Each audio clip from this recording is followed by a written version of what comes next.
ကဘာပြက်ကရဲ့တတိယမြောက်နေ့မနက်10:00နာရီမှာတော့လိတ်ဟူကြီးကောင်လင်းကျဲမြို့ကိုရောက်လာပါတယ်။ဝေးလံတဲ့နေရာကနေပျက်စီးနေတဲ့မြို့ကိုကြည့်ပြီးလိတ်ကုံကိုထုတ်ကဘင်းနဲ့ဆက်ဟောပါတယ်။ကျဲဆုပ်ပင်နဲ့ပေါ်လာတာဒီကဘာကြီးရဲ့တက်ရှည်တမ်းမှုနဲ့သက်ဆိုင်နေတယ်။ကျဲစီတာကြီးတာတေဆုံးသွားခဲ့ရင်ဘယ်တက်ရှိမှလွတ်မြောက်မှာမဟုတ်ဘူး။ဒီတစ်ခေါက်ဘင်းဟောရတာလွယ်ကူတယ်။လိတ်ဟူကြီးတွေးရမသွားဘူး။လိုချင်တဲ့ရလက်ကိုရတာနဲ့လင်းကျဲမြို့ထဲကိုအများဆုံးဝင်သွားပြီးကျဲဆုပ်ပင်တွေကိုတားဆီးနိုင်မဲ့သူကိုရှာဖွေတယ်။လင်းကျဲမြို့ထဲမှာတော့ပြောင်းလဲသွားတဲ့မိစ္ဆာတတော်ဝါတွေအုပ်စုလိုက်ရှောက်သွားနေတာကိုနေရာတိုင်းမှာတွေ့နေရပါပြီ။လိတ်ဟူကြီးကတော့ပန်းတိုင်ကိုတည်နေတဲ့အတွက်တင်နေရာကိုအများဆုံးဥတီပြီးသွားပါတယ်။သူကလိတ်ကိုကြည့်တာဖြစ်ပေမဲ့ကပ်ဘေးတစ်ခုလိုပါပဲသူဖြတ်သွားတဲ့လမ်းမှာပင်လယ်တဲကပဲဖြစ်ဖြစ်မြစ်တဲကပဲဖြစ်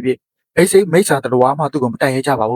းမိနစ်30လောက်ကြာမှတော့လိတ်အိုကြီးဟာမိတ်ဆာတတော်ဝါတွေမရှိတဲ့လူနေရောက်ကွက်တစ်ခုရှိကိုရောက်လာပါတယ်သူရှာနေတဲ့သူကိုတွေ့လိုက်ရပြီးလိတ်အိုကြီးရောက်ကွက်တဲကိုရောက်သွားတဲ့အခါဖြစ်စရာကောင်းတဲ့မင်းကလေးငယ်တယောက်ကိုတွေ့လိုက်ရပါတယ်သူမဟာတောက်ပနေတဲ့ငွေရောက်ကျဲစင်တန်ချက်ခါကိုဝစ်ဆင်ထားပြီးတော့လက်ထဲမှာတော့ကျဲစင်သားကြီးကိုကင်ထားပါတယ်သူမဟာလိတ်အိုကြီးရဲ့အမြင်မှာတော့ကဲတင်ရှိမှာပဲချန်ရီကလက်ကိုဝေယမ်းလိုက်တာနဲ့ပြောင်းလဲသွားတဲ့တတော်ဝါတွေထဲမှာသူ့ရိုင်တွေထဲမှာပေါက်ကွဲသွားကုန်ပါတယ်ဘိုးမင်းမြုံနိုင်စရာကောင်းတာဟာသူမဟာ6ကျဲစူပါစစ်တီဖြစ်နေတာပါပဲ3ရက်အတွင်းမှာပဲဒီစစ်ုံရောက်သွားတာတကယ်ကိုအံ့ဩစရာပါပဲလက်ဝကြီးဟာအဲကိုပြန်ဝင်သွားပါတယ်ဘာတူလဲချန်ရီကအဟွေးပြီးလက်ကြည့်လိုက်ပါတယ်သူမရဲ့ကျဲတင်လိုတောက်ပါတဲ့မျက်ဝန်းတွေဟာလက်ဝကြီးကိုစိုက်ကြည့်နေပါတယ်ဒေဇန်သူမရဲ့မိသားစုနဲ့အားလုံးမိစ္ဆာတတော်ရဲ့ပါဇက်ထဲမှာတည်ဆုံးခဲ့ရတာအခုမိစ္ဆာတကောင်ကသူမစီကိုတုံးဝင်လာတာကိုမြင်တော့ဘာမှမပြောဘဲဓာတ်ကိုကိုင်ပြီးတော့တိုက်ခိုက်လိုက်ပါတယ်အိုမင်းကလေးစိတ်မလို့ရှာပါနဲ့ငါမှမကောင်းတဲ့ရည်ရွယ်ချက်မရှိပါဘူးလက်ဝကြီးကအမြန်ရှင်းပြပါတယ်ဒီကဘာကြီးကပျက်စီးတော့မှမင်းတယောက်တည်းပဲဒီကဘာကြီးကိုရရအောင်တားဆီးနိုင်မှာအတိတ်ပဲမရှိတာချန်ကြီးကဓာတ်နဲ့မထိလိုက်တော့လက်ထက်ကဓာတ်ကြီးကနေကျဲစင်လင်းနဲ့ပိုးပြီးပြင်းနေစွာထွက်ပေါ်လာခဲ့ပြီးအားနဲ့လဲချလိုက်ပါတယ်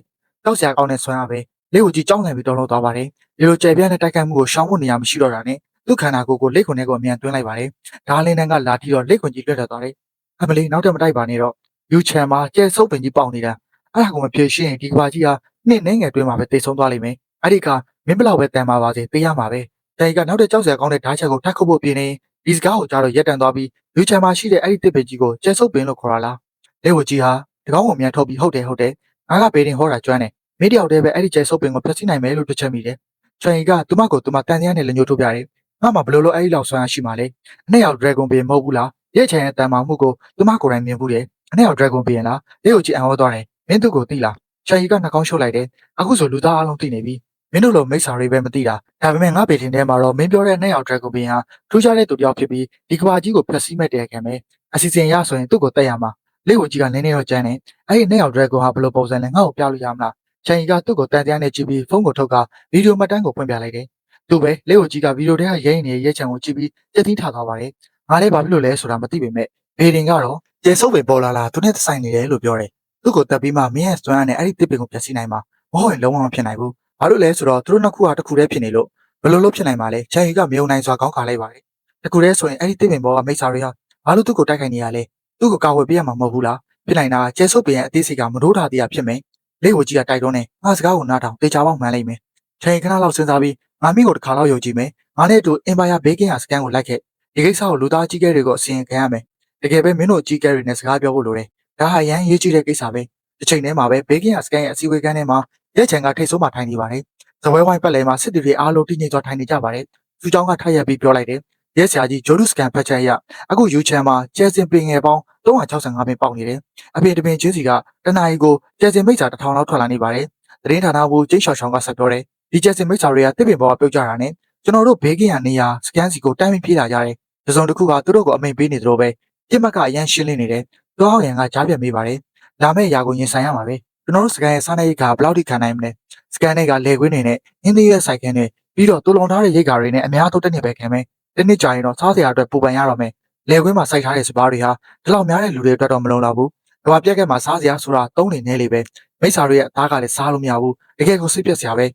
ရဲချန်ကအစီရင်ခံစာကိုနားထောင်ရင်စပွဲကိုလက်ချောင်းလေးနဲ့ခောက်နေပါတယ်။ပြီးတော့အေးစစ်စွာပြောလိုက်တယ်။ဒါဆိုရင်လီရှယ်တို့ရဲ့ဘေးကင်ယာစကန်ကိုအကုန်ဖွင့်ပြီးလေခွင်းတွေကိုပြန်ဆိုင်ခိုင်းလိုက်။စူပါစစ်တီတွေကိုအဲ့ဒီကိုသွားပြီးခြောက်ခိုင်းထားလိုက်။လူတွေအားလုံးကြားလိုက်ရတော့မျက်လုံးတွေတောက်ပါသွားပြီးခေါင်းညိတ်ကြပါတယ်။ဒီနီလန်းကကောင်းတယ်ရဲချန်ကအေးဆေးစွာပြောတယ်လေအောင်တန်းကိုခေါ်ခဲ့ငါနဲ့တွေ့ပါစီပြီးတော့လှူယူရန်ကိုလည်းအတူတူခေါ်ခဲ့လီကျန်းကောကတော့အပြင်ကိုအမြန်အော်ခေါ်လိုက်တယ်လူတွေကိုလေအောင်တန်းကိုဖမ်းခေါ်လာခဲ့ဒါပေမဲ့သူကခက်ခါတီးတီးပြောင်းလိုက်ပြီးလှူယူရန်ကတော့ရဲချန်ကတော့ဘာမှမပြောသေးဘူးကျိုးမယ်လင်ကတော့နှာခေါင်းလျှော်ပြီးသူ့အတွက်တော့တက်တာရသွားတာပေါ့ဒီလောက်ကောင်းတဲ့အနာဂတ်ကိုမလိုချင်ဘဲနဲ့တေလန်းကိုပဲရွေးနေတာကိုလို့ပြောလိုက်ပါတယ်စောဟောရန်ကတော့တတိထားပြီးအကိုကြီးဒါဆိုရင်သူ့မိသားစုကိုဘယ်လိုလုပ်မလဲဗျသူ့ညီမလှူရွက်ကကျွန်တော်အတန်းပေါ်လေအဲ့ဒါကိုလို့မေးလိုက်ပါတယ်ရဲချန်ကစိတ်ဝင်စားနဲ့သူ့ကိုကြည့်ပြီးသူ့ညီမနဲ့ခင်မမှုရှိလို့လားလို့မေးလိုက်ပါတယ် စောဟောင်းရင်ကခေါင်းကုပ်ပြီးနည်းနည်းပါးပါးတော့ရှိပါတယ်ကျွန်တော်ကမိပါမယ်ဆိုတော့အခြားသူတွေကကျွန်တော်ကိုထင်သေးကြတာလေလို့ပြန်ပြပါတယ်ရက်ချက်ကလက်ကပြလိုက်ပြီးထားလိုက်ပါတော့လူဆောင်ဖုန်းကိုချင်းပြလိုက်ရင်ပြီးတာပဲသူညီမနဲ့သူ့အမေကတော့မင်းသဘောတိုင်းလှုပ်လိုက်တော့အရင်ကတော့လှရွှန်ရှိမှသူ့မိသားစုကိုပါတတ်ပစ်ဖို့စဉ်းစားထားတာဒါပေမဲ့သူတည်သွားပြီဆိုတော့တက်မတက်ကလည်းအတိတ်ပဲမရှိတော့ပါဘူးအဓိကကတော့မင်းမျက်နှာကိုကြည့်ပြီးလှုပ်ပေးတာပါလို့ပြောလိုက်ပါတယ်ကျေးဇူးတင်ပါတယ်ကိုကြီးလို့စောဟောင်းရင်ကဝမ်းသာအားရပြောလိုက်ပါတယ်ဒါပေမဲ့အဲ့ဒီချိန်မှာပဲတကားကိုရုတ်တရက်တွန်းဖွင့်ပြီးအနီအောင်စပါဝစ်ဆောင်ဝတ်ထားတဲ့လူတစ်ယောက်ဝင်လာပြီးရဲ့ချန်ဒီတားဖို့တားဆက်ကောင်ငါမင်းကိုတတ်မယ်လို့အော်ဟစ်လိုက်ပါတယ်သူเจ้าကဒါကိုမြင်တော့အလန့်ကြားနဲ့တောင်ချမ်းပြန်မလာနဲ့တော့ဒါသူ့ရဲ့တိုးဒီသောသားလေးလို့အော်လိုက်ပါတယ်အဲ့ချန်ကမျက်လုံးမောကြည့်ပြီးလက်ချောင်းကိုတစ်ချက်တောက်လိုက်ပါတယ်တဲ့စီတန်တစ်ခုကမျက်စင်တော်တက်သွားပြီးဘုံဆိုတဲ့အတန်နဲ့သူအဲ့လူရဲ့အုတ်ထုတ်ကိုဖောက်ထွက်သွားကလက်ကုန်းကြားကနေထိုးပေါက်သွားပြီးချက်ချင်းပဲတက်ပြောက်သွားပါတယ်သူเจ้าကဒီမြင်ကွင်းကိုမြင်တော့အော်ဟစ်ပြီးတတိမေသွားပါတော့တယ်ဒီကောင်ကဘာလို့လဲဘာလုံးငါ့ကိုတက်ချင်နေရလဲလို့ရဲချင်ကဘာမှမဖြစ်သလိုအေးစိတ်စွာမေးလိုက်ပါတယ်လီကျန်းကိုကချောင်းချက်ဟန်ပြီးသူကလှူယူရန်ရဲ့ကြီးစားပြီးတော့စုံဝင်ကြီးရဲ့တားပါလို့ပြောပါတယ်ရဲချင်ကသူ့ကိုတစ်ချက်ကြည့်ပြီးတော်တော်လေးကိုချစ်တတ်တာပဲဒီလောင်းကိုစုံဝင်ကြီးစီကိုပဲပြန်ပို့လိုက်ပါတကယ်လို့လေဝင်ကြီးကသူ့သားတီတာကိုလက်မခံနိုင်ဘူးဆိုရင်သူ့ကိုပါတခါလေးရှင်းပြလိုက်ပေါ့လို့ပြောလိုက်ပါတယ်လန်ရီကအပြင်ကနေမြန်ပြေးဝင်လာပြီးအကိုရဲ့စူပါပါဝါတုံးတဲ့သူအားလုံးကိုစစ်စီရေးခံမှာစူးစီးထားပြီးပါပြီအကိုကိုပဲစောင့်နေကြတာပါလားလို့အစီရင်ခံပါတယ်ရဲချန်ကအဲ့ဒီစကားကိုကြားတော့ဒါဆိုလင်းအောင်တန်းကိုတွေးစရာမလိုတော့ဘူးအဲ့ရဲ့ပဲအပြင်ထုတ်ပြီးဘလူးတွေကိုကျွေးလိုက်တော့လို့ပြောပြီးထွက်သွားပါတယ်ဒီကျန်းကိုဟာသူတို့တက်သွားတာကိုကြည့်ရင်သူကရစ်ဆက်ပင်မဲ့ကိုလူတွေအပေါ်မှာတော့တကယ်ကိုကောင်းတာပါလားလို့ရေးယူလိုက်ပါတယ်ပြီးတော့ဝမ်နေမင်းသွားပြီးတော့စုချောင်းကိုနှစ်သိပ်ပေးလိုက်အောင်တကယ်လို့သူကရက်စရာကိုရန်ဆိုင်ရင်တော့လို့ပြောပြီးလေဘင်းကိုလှိဖျက်တဲ့ပုံစံလုပ်ပြလိုက်ပါတယ်ဝမ်နေကခေါင်းငိတ်ပြီးဟုတ်ကဲလို့ပြန်ပြပါတယ်စစ်စီရေးကမ်းပါထဲမှာစူပါပါဝါ3သူ3052ယောက်ကအစတင်းတကျထိုင်နေကြပါတယ်သူတို့ထဲမှာတေးရဲဘလူးတရားကျော်မကောင်းစွာမျိုးစိတ်နဲ့မျိုးရိုးဗီဇပြောင်းလဲသူတွေလည်းပါဝင်ပါတယ်ခဏကြာမှာတော့ရဲချန်ဟာအဖြူအောင်မြေခွေးနဲ့အတူနောက်ဘက်ကနေထွက်လာပါတယ်ရဲချန်ထွက်လာတာကိုမြင်တော့လူ3000ကျော်ကတပြိုင်နက်တည်းထားရလိုက်ပြီးအခုရဲလိုလေးစားတော့အော်လိုက်ကြပါတယ်သူတို့မျက်လုံးထဲမှာရဲချန်ဟာနှက်ပြားတစ်ပါးလိုပါပဲသူကထိုင်ကုန်မှာထိုင်လိုက်ပြီးမင်းတို့အားလုံးကလူသားမျိုးနွယ်ရဲ့အနာဂတ်အတွက်အရေးပါတဲ့သူတွေပါမင်းတို့ကငါ့လိုလူတစ်ပိုင်းဘလူးတစ်ပိုင်းဖြစ်နေတဲ့သူကိုလူဆန်းတဲ့မျက်လုံးနဲ့မကြည့်ကြတာကိုငါကျဉ်းနှံ့မိတယ်လို့ပြောပါတယ်လူကြီးဟာကျွန်တော်တို့မျက်လုံးထဲမှာအကိုရက်ကိုဘယ်တော့မှထူးဆန်းတဲ့သူမဟုတ်ပါဘူးလို့အော်ပြောကြပါတယ်ရဲချန်ကခေါင်းငိတ်ပြီးဒါပေမဲ့အပေါ်ကအထက်လူကြီးတွေကတော့အဲ့လိုမထင်ကြဘူးမင်းတို့က9နောက်ကိုဆက်လိုက်နေတနေ့နေ့မှာလူသားမျိုးနွယ်တစ်ခုလုံးနဲ့ရန်သူဖြစ်လာလိမ့်မယ်မင်းတို့အစင်းသစ်ဖြစ်ပြီလားလို့မေးလိုက်ပါတယ်စပါပါဝါ3သူ3000ကျော်ကဟုတ်ကဲ့ကျွန်တော်တို့ကလူသားတွေကိုအရင်စပြီးရန်မရှာပါဘူးဒါပေမဲ့သူတို့ကကျွန်တော်တို့ရန်ဆလာရင်တော့ကျွန်တော်တို့လည်းလက်မခံနိုင်ဘူးလို့ပြန်ပြောကြပါတယ်ရဲချန်ကပြုံးလိုက်ပြီးကောင်းပြီဒီကကျေတာရအသီးတွေကိုအများကြီးရလာတယ်တယောက်ကို130စီခွဲယူကြတန်းစီပြီးလာကြလို့ပြောပါတယ်နှစ်နာရီကြော်ကြားမှအကုန်ခွဲဝေပြီးသွားခဲ့ပါတယ်ပြီးတော့ရဲချန်ကရွှေအောင်စူပါပါဝါ3သူ230အတွက်နောက်တဲ့အသီး4000ကိုထပ်ထုတ်ပေးလိုက်ပါတယ်ပြီးတော့ရဲချန်ကကြားမွေသိန်းနဲ့ရွှေအောင်ဘရင်တွေကိုကြည့်ပြီးမင်းတို့9000ကိုလိုက်ဖို့ဆန္ဒရှိလားလို့မေးလိုက်ပါတယ်ဘရင်လေးပါးကတပြိုင်နက်တည်းရှေ့တိုးလာပြီးဆန္ဒရှိပါတယ်လို့ပြောကြပါတယ်ရဲချန်ကလက်ကိုဝှေ့ရမ်းလိုက်ပြီးကောင်းပြီမင်းတို့တယောက်ချင်းစီကိုနောက်တဲ့1000စီထပ်ပေးမယ်လို့ပြောပါတယ်ရဲချန်ကတေးဘလူး100ကျော်ကိုကြည့်လိုက်တဲ့အခါသူတို့ကရီမောပြီးအကိုရဲ့ကျွန်တော်တို့က100ကျော်ရရင်လုံလောက်ပါပြီကျွန်တော်တို့ကအပြင်ကကျေတာရဘလူးတွေကိုပဲစားလိုက်တော့မယ်လို့ပြောပါတယ်လက်မှာသူတို့စမ်းသပ်ကြည့်တဲ့အခါကျေတာရဘလူးတွေကိုစားရတာလူသားတွေကိုစားရတာတဲ့ပိုအရသာရှိနေတာကိုတွေ့လိုက်ရလို့ပါရဲချန်ကအဟောသွားပြီးအဲ့ဒီလိုလားငါတော့မစူးစမ်းဘူးသေးဘူးလို့ပြောပါတယ်တေးဘလူးတွေကအကိုရဲ့ကျွန်တော်တို့သွားတော့မယ်နောက်ပိုင်းလူသားတွေကိုမစားတော့ဘူးကျွန်တော်တို့ကိုလည်းမတက်ပါနဲ့နော်လို့ပြောပြီးထွက်သွားကြပါတယ်အဲချန်ကလက်ကပြလိုက်ပြီးသူတို့ကိုလွတ်ပေးလိုက်ပါတယ်အဲချန်ကအင်္ဂလိပ်စီပြန်ရောက်တော့စိတ်ထဲကနေဖြောင်ရောင်ရှိလားငါ့ကိုပြန်ပြပါအောင်လို့ခေါ်လိုက်ပါတယ်ကဘာပြက်ကဲဒုတိယနေ့မှာအသီးတွေခိုးပြီးကလေးကဖြောင်ရောင်ကပျောက်ချင်းမလားပျောက်သွားတာနှစ်ရက်နီးပါးရှိနေပါပြီဘာအကြောင်းပြန်တမ်းမှမကြားရပါဘူးအခါခေါင်းငယ်ပြလိုက်ပြီးကြောကနေငကားတောင်ဝမ်းတို့ဖြန့်ကခြေတရာအသီးတွေကိုစားပြီးစင်ငယ်ပြောင်းလဲဖို့ပြင်ဆင်လိုက်ပါတယ်နေချမ်းမျိုးကအင်ပါယာခိုလွန်ဟာစကန်မှာတော့အစည်းအဝေးခန်းမှာထဲမှာပညာရှင်2ယောက်နဲ့အားပေးသူတွေဟာလက်ကိုကြီးပြောနေတာကိုနားထောင်နေကြပါတယ်နောက်ဆုံးမှာတော့လက်အိုကြီးရဲ့မျက်လုံးထဲမှာတက်ပြက်လိုစိတ်တွေပေါ်လာပြီးဘလို့ပဲဖြစ်ဖြစ်အနှဲ့အောင်ငကားပင်တင်းမှာပဲယူနန်မြို့ကကျဲဆုပ်ပင်ကိုဖျက်ဆီးနိုင်မှာအဲ့ဒီလိုမှပဲကျဲပြာတိုက်ကြီးကိုကယ်တင်နိုင်မှာလို့ပြောပါတယ်ပညာရှင်2ယောက်ကတယောက်နဲ့တယောက်ကြည့်လိုက်ပြီးတကယ်ပြောရရင်ရဲချန်နဲ့အဲ့ဒီကျဲဆုပ်ပင်နဲ့ဘာမှမပတ်သက်ဘူးလို့ပဲမြင်တယ်ဒီနေ့သူသာမတော်ရင်အဲ့ဒီပင်ပေါ်မှာပဲတည်သွားမှာလို့ပြောပါတယ်ငါပြောပြီးပြီလေအပြင်ရဲ့တိစိတ်ကမနိုးသေးတာသူတို့ကတသားတည်းပဲကျဲဆုပ်ပင်ကကျဲပြာတိုက်ရဲ့စွမ်းရည်တွေကိုစုပ်ယူသွားရင်ငါတို့အားလုံးတည်ကြရမှာလို့လက်အိုကြီးကဒေါသကြီးနဲ့ပြောပါတယ်ဒီကချွန်ကြီးကအဘိုးဘွားတို့ကျမတို့ဒီလိတ်စကားကိုယုံတယ်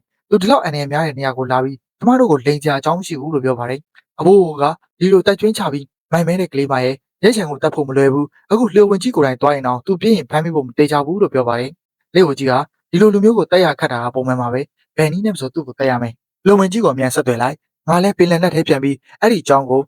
ဘက်ပဲ3ပါးကိုပြောပြအောင်မယ်လို့ပြောပါတယ်အဖိုးကတပ်ပင်းချပြီးဖုန်းထုတ်ကလူကန်ကိုဆက်သွယ်လိုက်ပါတယ်ဖုန်းဝင်သွားတဲ့အခါလူကန်ရဲ့စိတ်မရှိတဲ့အတန်ထွက်လာပါတယ်အဖိုးကလက်အိုကြီးပြောတဲ့စကားတွေကိုပြန်ပြောလိုက်ပါတယ်အဲ့လိုလား မင်းတို့ကဒါကိုဘယ်လောက်ထိယုံကြည်လဲလို့လျိုကန်ကမေးပါတယ်ကျွန်တော်ကတော့နည်းနည်းတော့မယုံဘူးလို့အဖိုးကရိုးသားစွာဖြေပါတယ်ဒီလိုကဘာကြီးနဲ့ပတ်သက်တဲ့ကိစ္စမျိုးမှာတော့မယုံတာတဲ့ယုံတာကပိုကောင်းတယ်ဖုန်းကိုအဲ့ဒီလက်ကိုစီပေးလိုက်လို့လျိုကန်ကအေးဆက်ဆက်ပြောပါတယ်လက်ကိုကြီးကဖုန်းကိုယူလိုက်ပြီးမင်္ဂလာပါလူဝင်ကြီးဘယ်လိုလုပ်ကြမလဲလို့မေးပါတယ်လူသားမျိုးနယ်ရဲ့အစွမ်းတက်ဆုံးသူတွေကိုစုစည်းပြီးအနဲ့အောင်ငကားပင်ကိုတစ်ခါတည်းချင်းပစ်မယ်လို့လျိုကန်ကတိုက်ရိုက်ပြောပါတယ်လက်ကိုကြီးကကျွန်တော်လည်းပင်လယ်နက်ထဲကကြောက်မက်ပွဲ၃ပါးကိုအကူအညီတောင်းမယ်လူသားအားလုံးကိုစုစည်းဖို့ကခက်ပေမဲ့ကျွန်တော်စူးစမ်းကြည့်မယ်လို့ပြောပါတယ်မင်းပြောတဲ့ပင်လယ်နက်ထဲက၃ပါးဟာတကယ်ပဲစွမ်းတက်လို့လားလို့လျိုကန်ကမေးပါတယ်ကြည့်ကြတာပေါ့ကဘာကြီးပြောင်းလဲခင်ကတည်းကမင်းတို့လူသားတွေအားလုံးပေါင်းရင်တော့သူတို့ကမနိုင်ဘူးအဲ့လောက်ထိစွမ်းတက်တာလို့လက်ကိုကြီးကပြောပါတယ်